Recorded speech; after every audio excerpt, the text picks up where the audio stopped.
Welcome to Devil May Cry. Ah shit, I should have timed that better, shouldn't I?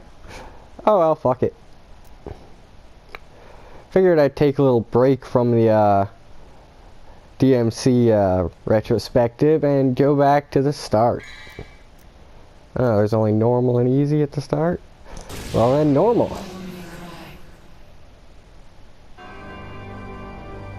2 millenniums ago, there was a war between the human world and the other, the underworld. You know, this scene from the underworld has always made me wish that we would get a chance to see Sparta fight at some point. His name was Sparta. Just to see what kind of skills he's got. Because if you watch the anime, where Dante takes on those 2 twins that were his apprentices, well, Dante makes them look like shit, because, you know, it's the anime and Dante does not put in effort at all apart from the slightest effort in the final battle. Whereas I've said many times before, I don't know if I've said it in these videos, Dante is basically the gaming equivalent of Saitama. Which is why, that was fuzzy looking. I forget what I was talking about. Devil May Cry. Sorry, we closed at 9.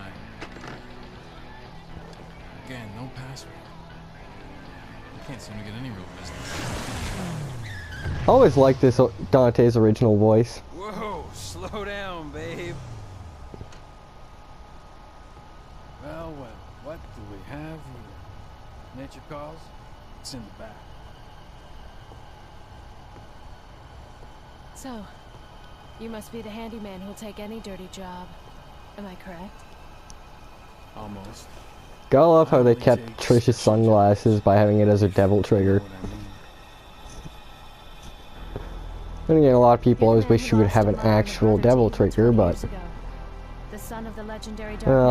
if you've seen my video about the Dante demo where IGN accidentally apparently leaked the end cutscene of one of the boss fights, I've got some thoughts on Trish and Devil Trigger, but I don't want to get into that here since this is not a Devil May Cry 5 spoiler discussion video.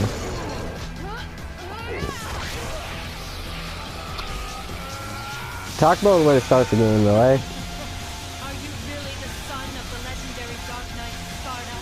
Didn't your daddy teach you how to use the sword? Sword. Time to go to work, guys.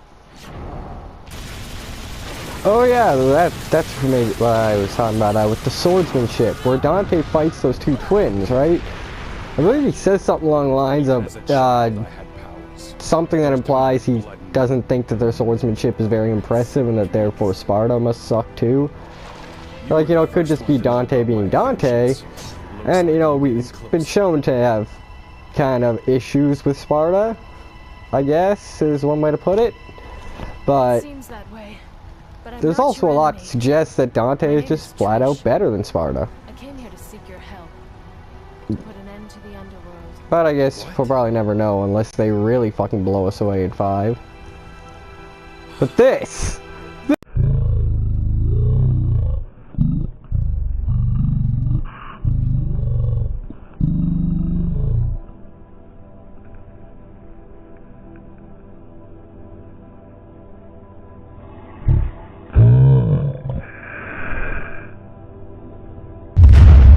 has got to be the most ridiculous thing in the whole series. That he doesn't fucking realize that Trish looks like his mom until she takes off the sunglasses. Like, what? 20 years ago, What? Mundus, the Emperor of the Underworld, resurrected. Mundus. Well, unless you're implying that, say, His powers were sealed by Sparta. you know, He's he thought, attempting to oh, gain she looks control similar, of but the then when he saw her human eyes, it's like, holy once shit, she's again. identical, but He's that's been not what's preparing to implied open there. the gate on Malay Island. But then again, this game didn't have the best storytelling. But look at the era it came from. What can you expect in an action game, right? I say it did a pretty good job.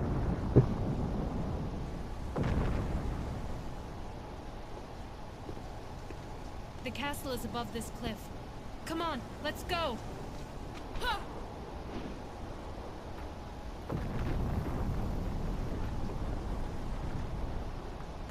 Kind of funny that Dante can't follow her by jumping, though.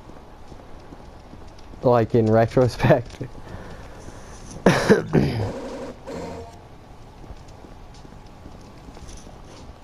And Dante's also notably different than his later incarnations here, where later ones would have made some kind of cheesy one-liner there. Dante in this game is more, you know, your standard action movie hero, right? Fuck off. Damn it. Shit. And he didn't really take on his current personality until Beautiful Joe, which is, funnily enough, also a Kamiya game, where the later games were Itsuno. And also, unless I'm very much mistaken, he has the same voice actor in Beautiful Joe that he has here. You know, that game came out after Devil May Cry 2, but before Devil May Cry 3, and Dante's personality in that is very much in line with how he acts in 3 and 4 in the anime.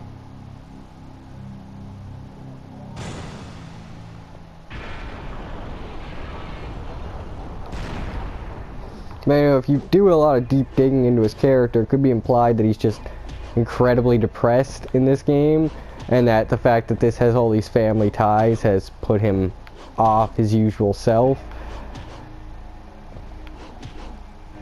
But then I just want to know why, what's the explanation for why he was the way he was in 2? Like, in reality, it's just that that's what the people behind the game thought was cool, so that's how they made him act. Because he didn't have the, you know, the iconic personality he has now until Beautiful Joe and Devil May Cry 3, so, you know, his personality hadn't really been set in stone yet. And it's not so much that his personality was off in 2, it's just that he barely talked or really expressed anything at all in that game. Damn it, come on, I'm pretty sure you can do this. There we go. Nice.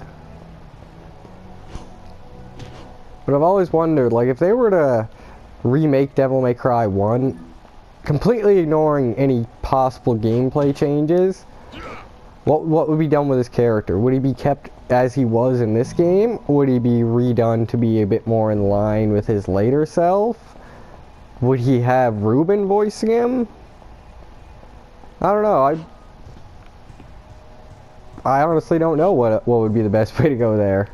Depends on what they're going for, really. If they were just going for like what Shadow of the Colossus did, where it's just, you know, brought up to modern standards visually. I haven't actually played it yet, but that's what I've heard, is it's just been modernized, kind of like what the Resident Evil 1 remake did.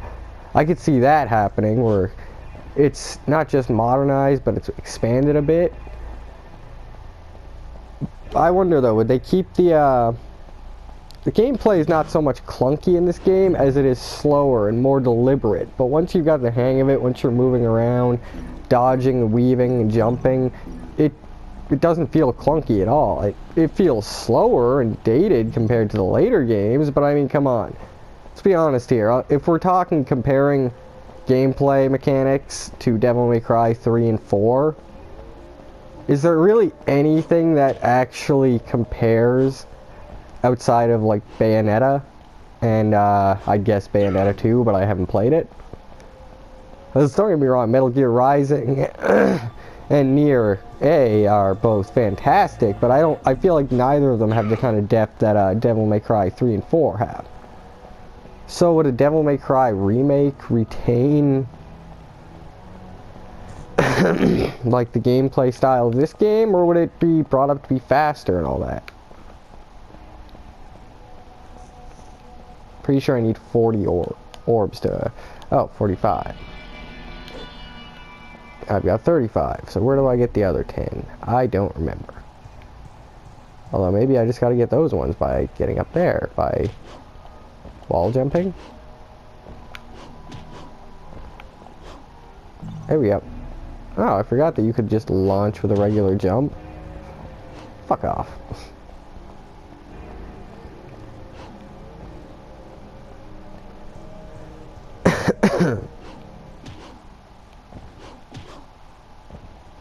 And now, oh, there you go. I was gonna say, is this gonna be like a Flame Mammoth?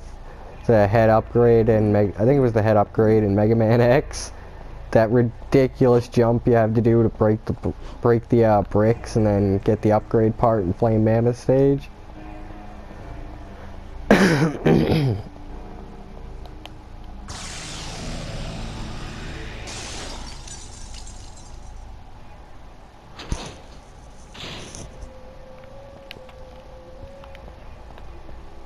Okay. Huh. 3 pieces of a blue orb already. Then again, Devil May Cry 3, you could have 3 pieces before you fought Cerberus.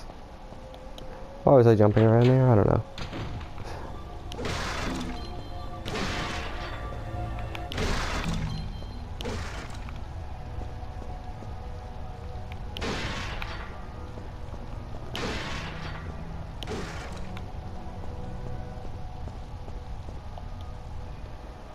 I like how, you know, you can very clearly see the Resident Evil DNA in this game.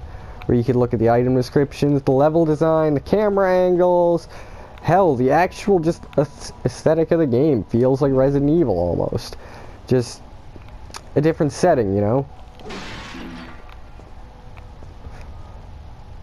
Not in the same way that Onimusha does. Onimusha feels like playing Resident Evil, but with swords and bows. Funnily enough, I've always hated the tank controls in Resident Evil, but I love them in Onimusha 1 and 2. I have no problem with them there. Don't know why that is. Although maybe it's the fact that, you know, you don't have to just stop and aim. It's more, I think, the aiming that I find it very... I'm not good at aiming in those games. I'm not good at judging the distance when I can get a headshot and when I can't, or... Maybe I just need to give them another chance. Because I do own all of them, just never really finished any of the older ones. Though I did like Outbreak. I love those two. Both the gameplay and the entire concept. Oh yeah, you don't have air raid in this game.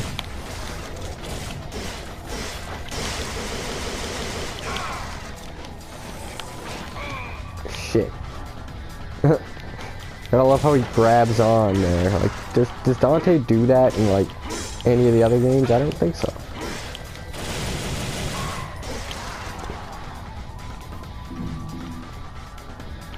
Holy shit, I got fucked up already, eh? Not off to a good start.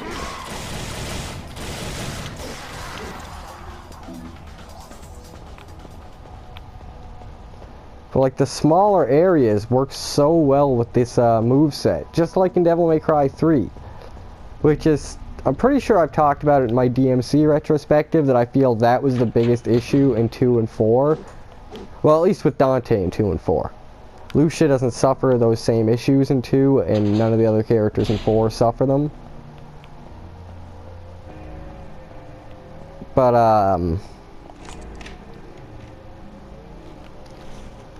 yeah, like the smaller areas make you, like the limited moveset works so well in the smaller areas because you're not forced to try and reach around areas that you don't really have the setup for. Like, don't get me wrong, Dante in 4 does have the setup if you understand how to use him.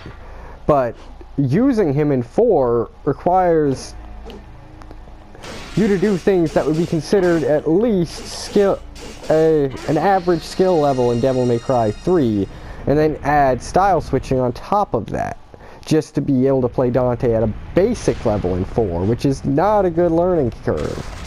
Especially since the game is objectively just not built around him. So you're forced to use Trickster to compensate at the bare minimum.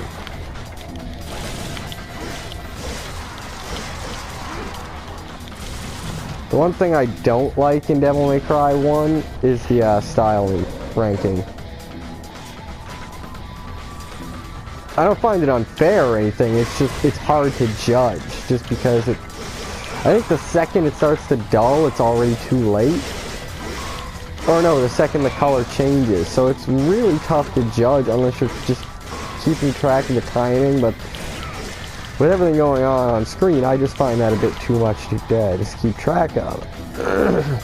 Devil May Cry 2 suffers the same issue, except Devil May Cry 2's style meter is ridiculous and unfair. Because unless you're literally attacking, you have literally 1.5 second, I believe it is, window, where if you do not keep attacking during it, that's it. The combo resets, which is a real problem when you're in such open areas using such a moveset like this that's built for small ones. But like even that, just the time it took me to launch the guy and then start shooting would have been enough to reset my meter in 2. Because I think Dante is just a slight bit faster in 2, just because 2 is faster overall. But Lucia she doesn't suffer those issues. What I do like here though is see the way I kept my combo going, but I missed trying to juggle the enemy when they were in the air, so my combo dropped. I like that because that wasn't about time, that was just I fucked up a combo. But oh shit, no, I can get a 4th blue orb here. Shit, yeah, in the 1st level. Or a 4th piece. So complete blue orb in the 1st level of the game. I forgot about that. And like, so Devil May Cry 2 is Lucia. She's a lot faster. Her moveset is great for dancing around enemies and just keeping attacks going. But again, it's just as brutal. It's just Lucia's a lot better for it. Trish really doesn't have that issue as long as she keeps spamming around Trip.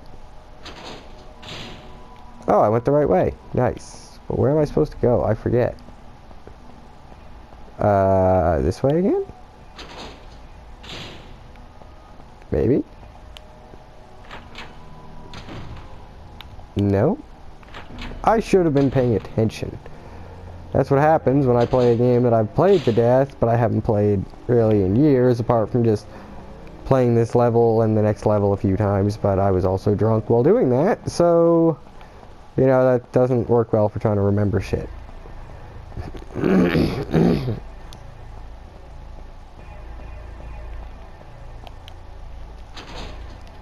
Alright. So I guess I was supposed to go through that one. One thing that I thought would be weird, but it's not, is the controls. Like, on the original North American release, Circle was your melee attack, which was retained by Trish in Devil May Cry 2, although Devil May Cry 2 gave Dante and Lucia the triangle to attack and circle to dodge, which was retained in Devil May Cry 3 using Trickster. Well, for the dodge anyway. But this version, and apparently the original release of Devil May Cry 1, featured triangle as your attack button, just like all the other games. But for whatever reason, it was changed in the localization. Which I don't understand why they'd make a change like that. That really doesn't make any sense. Like, I understand the difficulty thing. I've heard many reasons on why Devil May Cry 3's difficulty was changed between Japanese and international release. I don't know the truth of it. On the one hand, I do know the Japanese release is the correct difficulty, and that it was actually turned up for the international, which was retained in Special Edition as hard mode, and hard mode was what, very hard was what the hard mode was in Devil May Cry 3's international release. But I've heard that 3 was made harder in the international release because people felt Devil May Cry 2 was too easy. I've heard that back then games were just easier in Japan in general, and so in addition to the whole issue with Devil May Cry 3's difficulty, people also just felt that the international market would not like the lower difficulty that the Japanese game had, or not lower, but you know, they would want something a bit tougher than what the domestic market wanted. But that was stage 1, and thanks for watching. I guess we'll pick it up next time with stage 2. Really looking forward to playing through this game. I've put it off for too long. Have a great day.